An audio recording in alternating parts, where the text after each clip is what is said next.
Morning, guys. So this is day number 2 driving around like this, where the first time that I turned on my car, it was idling at about 80 psi on the oil gauge, and now it's just resting at 120 psi.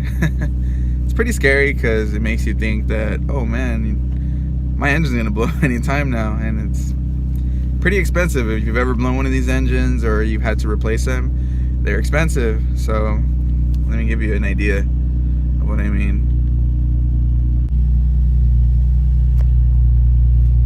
Bam, right there.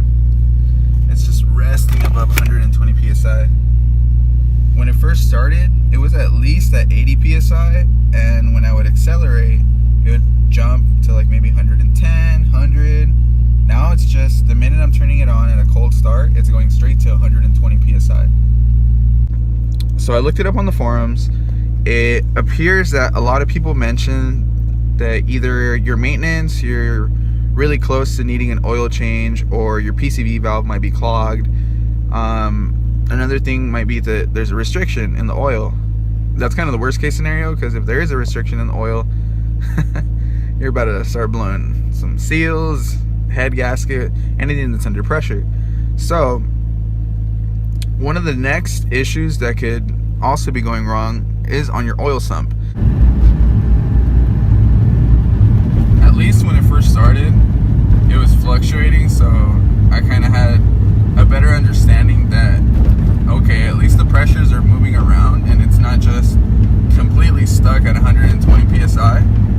But now it's just stuck there. It doesn't matter what speed I'm going at, it won't go down, it's just stuck at this.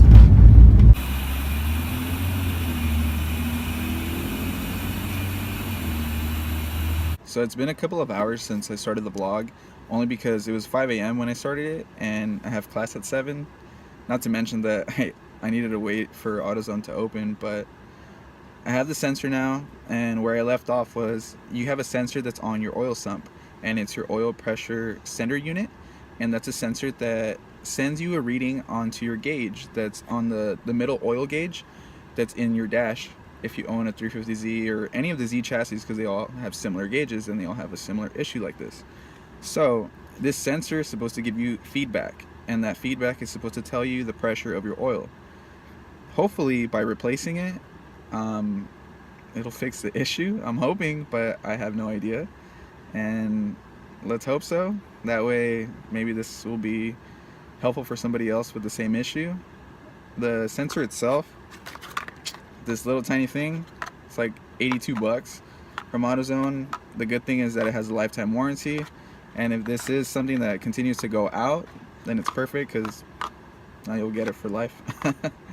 So if this sensor doesn't happen to fix the problems that I have right now with my oil gauge, and it's still reading over 120 psi, then more than likely my engine is just about to give up. It's about to die. I'm not looking forward to that. I'm really hoping that's not the case, and I'm pulling for it. That's worst case scenario. Let's hope not. I have gone through that twice already, where I've had to rebuild it, and I've gone to 2 different mechanics that just did not do a good job. It wasn't cheap. It was a huge headache. It's still a headache because my engine is not running healthy. Regardless, hopefully within the next couple of weeks, I'm gonna get the chance to actually tear out this engine and put another healthy one in. I wanted to build it actually performance-wise, but financially this isn't the engine that I'm gonna be building. You'll see it in other vlogs, the actual engine that I'll be putting into my other 350Z, and I'll definitely be going step by step showing you guys what I'm gonna do with it, especially since right now it's just completely torn down to just steel. So that should be fun. I'm excited to show you guys that, and well, let's get started on this, and hopefully this fixes it. Fingers crossed.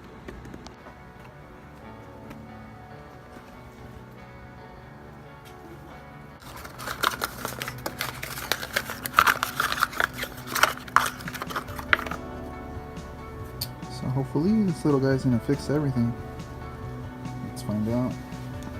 The only tool you're gonna need is an open wrench, 24 millimeter, just to get around the sensor itself. If you don't happen to have one, you can use an adjustable wrench, but a actual 24 will help you a lot. And the only thing else you're gonna need to pull off the pigtail is just your finger. If you don't have enough grip, you could use a screwdriver or whatever helps out.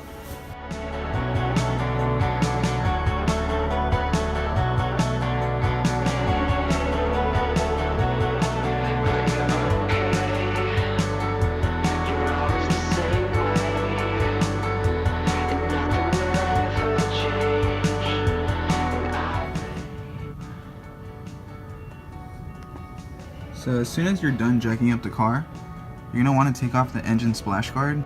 So you have your engine oil pan here and your oil filter here.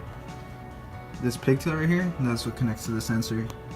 And right here is where you're gonna want to click. If I can get a hold of it with one hand. It's kind of a tight squeeze, but it's gonna be right here. Just squeeze and pull it. That should be it. So the sensor itself doesn't sit all the way completely flush. It's actually about halfway threaded into the block itself. You can see right there. It'll show when you take it off. Just kind of go about counting the threads that are actually on it and use that as a guiding point to when you put the new sensor. That way you don't over torque it down, because it doesn't really stop right away. So just be advised of that. Okay, so as soon as you start getting it loose, it's going to be a point where you're going to be able to turn this by hand. So you're going to want to finish it like that. That way you can control the amount of oil that is going to come out and not make a huge mess. And be ready to catch it in case you have the intentions of reusing this oil.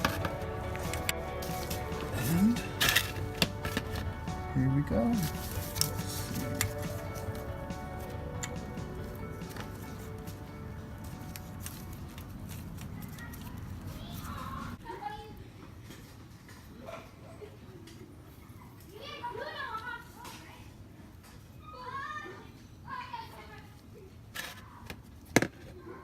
Kind of just aim for it.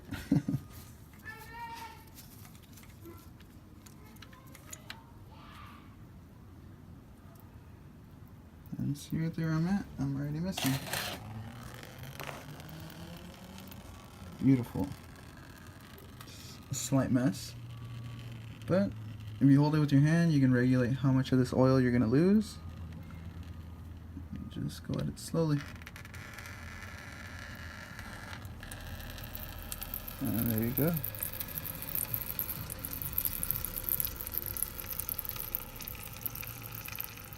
Hopefully replacing this is going to fix the issue. Alright guys, so as soon as it's done draining, just make sure you clean it off. You're going to have oil dripping out of it anyways, but you don't want any debris, dirt, anything that's going to clog up the sensor itself to be in the way. So make sure everything's clean. You don't need to add anything to the sensor itself. Just go ahead and thread it in, wipe everything down, and you should be good. Okay, so as soon as you have it on, just thread it down by hand until it gets tight, and then you can just use your wrench from there on. Also, if you guys are wondering what this silver thing is right here, it's from AAM Performance, and they actually make a oil pan spacer that has a return line in case you ever go force induced. But the great benefit of this is that it actually adds an extra quart of oil to your engine. So for all of you that have a VQ, everybody's is gonna burn oil. Doesn't matter if it's healthy, if it's not healthy. So it's just extra insurance for you to have, and that way you're not freaking out if you're low on oil or if you're gonna blow your block. It's just extra insurance. So I recommend it. It's about $100 when I got it, but I believe now it's about 150. It's still not that pricey, and it's pretty nice. I recommend it. Alright, so as soon as you get this all snug, don't forget, the last thing you want is to turn it on and you have nothing operating and you start to freak out. Connect your pigtail back in and make sure it clicks. So as Let's go test it out. Hopefully this fixes it. So I have everything plugged in, everything's torqued down. I'm about to turn it on. I don't know what to expect. I'm hoping for the best right now, because if I turn on the key and that gauge already moves on its own without the car turning on, then I'm in the same boat. But let's see what's gonna happen. Crossing fingers. 1, 2, 3. Ooh, that's a good sign so far. All right.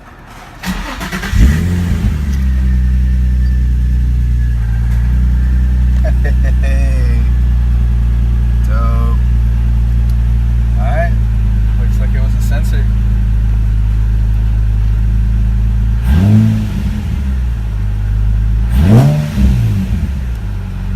Hell yeah, everything's reading right.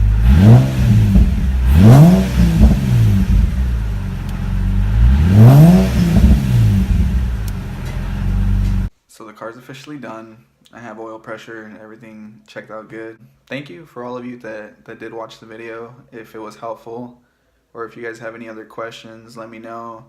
Maybe I could walk you guys through the proper way to test oil pressure by actually connecting a gauge to it. I should have done that to begin with, but that would have made the video extremely long. I'll definitely be vlogging more often. I'm going to be walking you guys through this whole mess of car parts over here for my other 350Z project, as well as my 240SX. So just stay tuned. I'll put the links below for my Facebook account as well as the Instagram account. And for all of you that aren't already on the forum, make sure to sign up. So yeah, click that follow button down below and join me on this ride of just spending a bunch of money that we don't have and just trying to have fun out there. So take care, guys. Bye.